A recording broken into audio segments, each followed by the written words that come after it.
Good morning, beautiful people, and today we would be breaking down how one of our student Mutaliba went from making 1K a month and having no idea how to navigate within the space to making 3K within 3 weeks and also getting 3 management offers from his branding using intent-based setting. And this is one of his screenshots talking about how he went from 1K to making 3K a month in only 3 weeks in, and he is aiming for 7K a month this month. And I would be breaking down step by step exactly what he did that allowed him to achieve such results. So let me just change the color so you guys can see it clearly. So let's talk about 30th Jan. So this was the day where he officially jumped in. So he officially reached out to me because he wanted to become it's being recorded. He wanted to become a DM setter for me. We had a chat and I was like, hey, we don't need a DM setter. So he ended up saying, hey, I would like to join your community. We ended up going back and forth for about 30 days.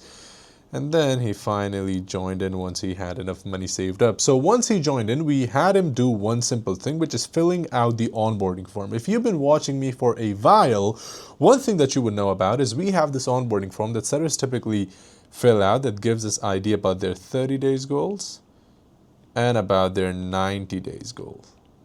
So that way we can create a custom plan for them on what they need to be doing to achieve those certain goals in that given timeline. Then we come to the second step, which was once he filled out the onboarding form, he booked in a one-on-one with me, where we basically went over his entire plan and we ended up discussing what steps would we need to take to ensure that he gets to his desired results. Now, these were some of the issues that we ended up figuring out as we went about our one-on-one call. The first issue was the fact that he had solid skills. Now, the reason he had solid skills was because he was an agency owner and also a copywriter before becoming a DM setter. So his skills were top-notch. There was some really good skill, but still they felt too scripted. He was still relying on the pain and goal approach, current situation, figuring out the pain, widening the gap, proposing the call, the same old approach that every setter does. The second thing was the fact that he was juggling between 2 different offers, but he was still making 1K a month. This is one of the biggest issues that I've been noticing with setters nowadays, is the fact they think they need multiple offers to make a lot of money, whereas I myself made 16K a month with 1 offer. So our goal was to find that 1 offer that he could stick with. The third one, he wanted to get into management but had zero idea how to go about it. You got to keep in mind, this guy is struggling with finding an offer, let alone getting into management. And the fourth one was better income while working limited hours. So the solution to those issues was super simple. By the way, take as many notes as you can, because I would be giving you everything away for free with exactly what we did with Mutalib. So the solution was simple. Number one, intent-based setting. The reason why we wanted to focus on intent-based setting is because by the end of it, he should be able to do scriptless selling, which is basically booking in calls without using any outdated script, depending on the intent of the prospect to be like, I would love to jump on a call. The second issue was finding one solid offer, because again, more offers you have, you're just increasing the complexity of the situation, when in reality, one good offer is all you need to make 4, 5, 7K a month. The third one was management. The way we would get into management was by having a solid brand. The reason you need a solid brand is because this is the only thing that would help you create a career in remote sales, because that way you get headhunted for offers rather than you reaching out and practically begging for offers. And the fourth thing was simple: for him to join as many Q&A sessions as possible within the community, jump in and schedule in one-on-ones and get as much feedback as possible, because this is the best way to improve as a setter, is through feedback and live conversations, not through fucking recorded modules that these coaches give you. Live sessions. In easy words, if I have to break this down, the 3 things that we needed to work on was skills, offer, and branding. And I'll break down exactly what we did with each 3. So getting to the skills. It was simple. All he had to do was join the Q&A session and the one-on-ones and basically get as much feedback as possible on his conversations and role plays. Again, guys, I could have given him a lot of recorded modules. I could have given him videos. I could have given him recordings to go through, but that wouldn't serve you at the end of the day, because You got to remember, we work with setters at each and every level. We have complete beginners coming to us. We have intermediate setters. We have experienced setters with over 1 million or 2 million in cash collection. So my approach for all of you would be drastically different. I cannot give you recorded modules. So again, we were doubling down on Q&A sessions and one-on-ones. But to give you a gist of what we did in those Q&A sessions and one-on-one was, number one, figuring out and having him understand the fundamentals of intent-based setting. Things such as introduction. And what is introduction, guys? Introduction is where you introduce yourself as a coach in the middle of the conversation, super sneakily, where it doesn't even sound salesy, but you still introduce yourself and create enough authority as a coach. The reason you want to do this is because a lot of setters would keep on asking questions after questions, and guess what? You sound like a fucking FBI agent, which means you gotta change this. Introduce yourself a bit more to come off as someone that's actually there to have a conversation rather than selling them. The second thing was pattern interrupt, or you could actually call this the light bulb moment, right?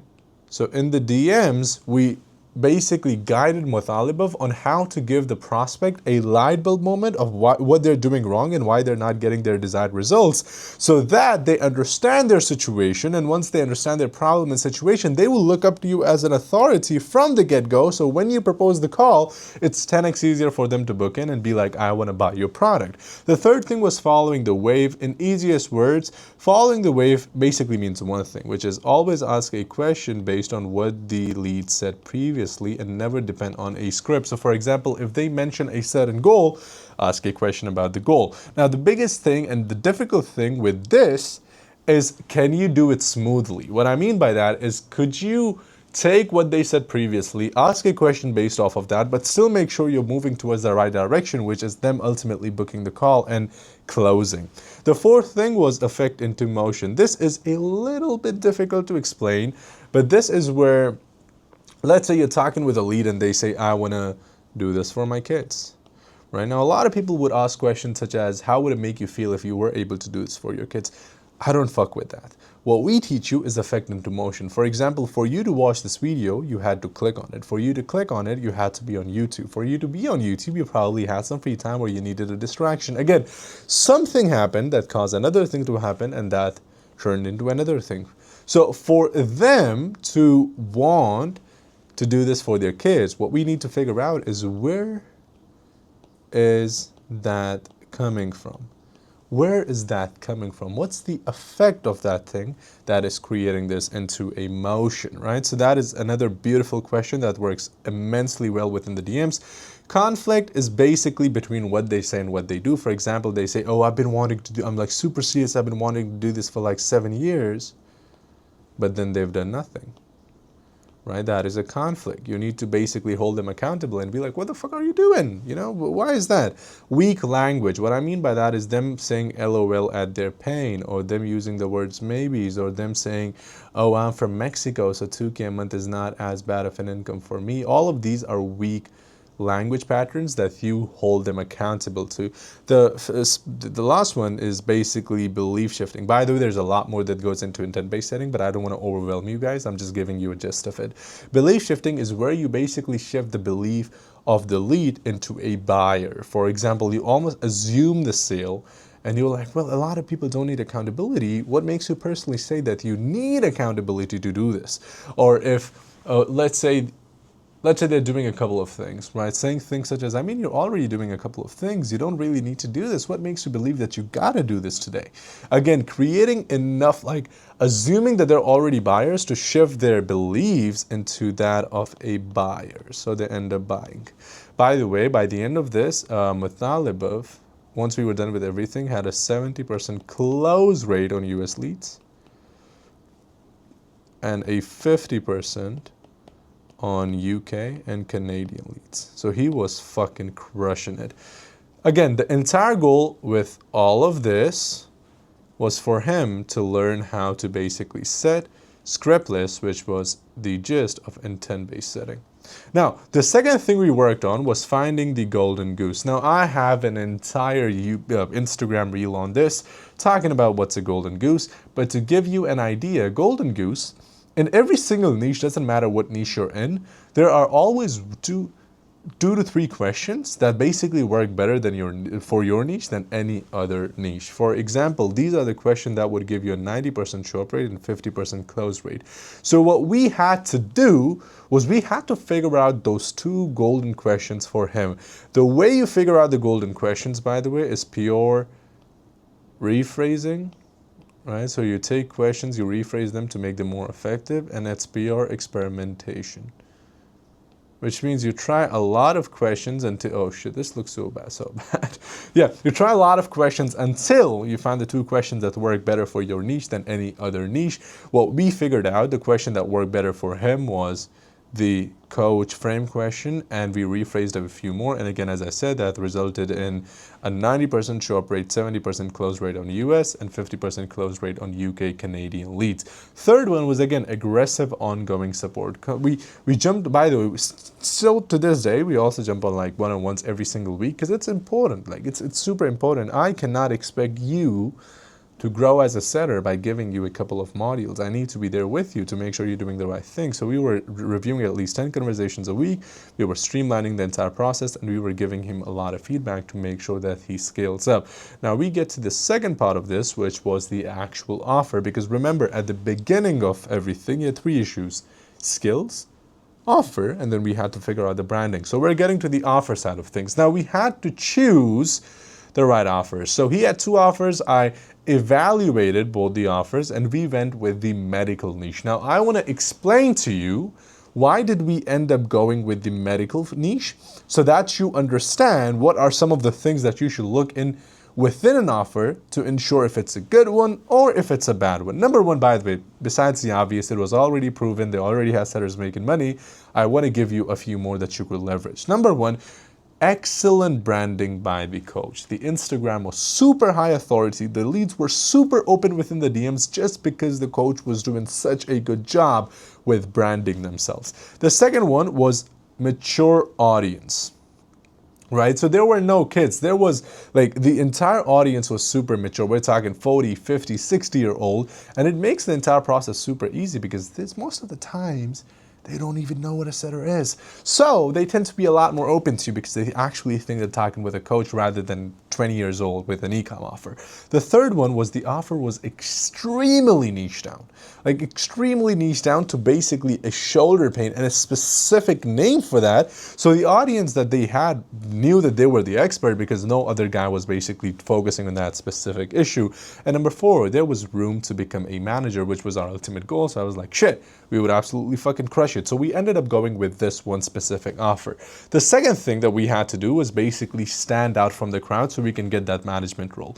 The way we did that was outperforming majority of the team in terms of results. And again, he basically fucked all of them because of intent-based setting and his work ethic and him getting feedback, so that we could negotiate a higher base and commissions that we ended up doing, and so that we could get the management role, which ended up happening. So he ended up getting one management role from here. And then the third thing we had to do was branding. Is how do you brand yourself to get more management roles to actually build a career in sales, right? Now, the platform selection, what platform do you go with? I see a lot of setters, more than I would like to admit, doing branding on Instagram. And you guys look like absolute retards because you guys make reels, you guys have no idea how content works, you guys look like fuckheads, you cannot even speak in front of a camera, gosh, you cannot even look at a camera. And you think that those videos would attract high-level opportunities with company doing 500K a month. Of course they wouldn't. That's why you don't get any offers. So our platform selection has always been Facebook. If you want to watch an entire video on how do you brand yourself specifically, you could go into my YouTube. There's an entire video saying, I guess the title is something like the only way to brand yourself if you want to land like a 7K a month offer. But again, the platform we chose was Facebook because it's only text-based post. In terms of positioning, we made sure the positioning was super good. He looked extremely sophisticated. His authority was super high. He looked like an absolute leader, and he was calling out managers, recruiters, and business owners. So that ended up building a lot more authority, because for you to call out someone, you need to be on the same level as you need to be on the same level of authority as them, or a level higher, and that is what we leverage. So him calling out all those people, that ended up resulting in him gaining higher authority. And then finally we focused on feeding the dragon, which in easy words, he tried a lot of different formats. With his branding, we figured out a few winning formats that were actually gaining attention from business owners, managers, and everything else.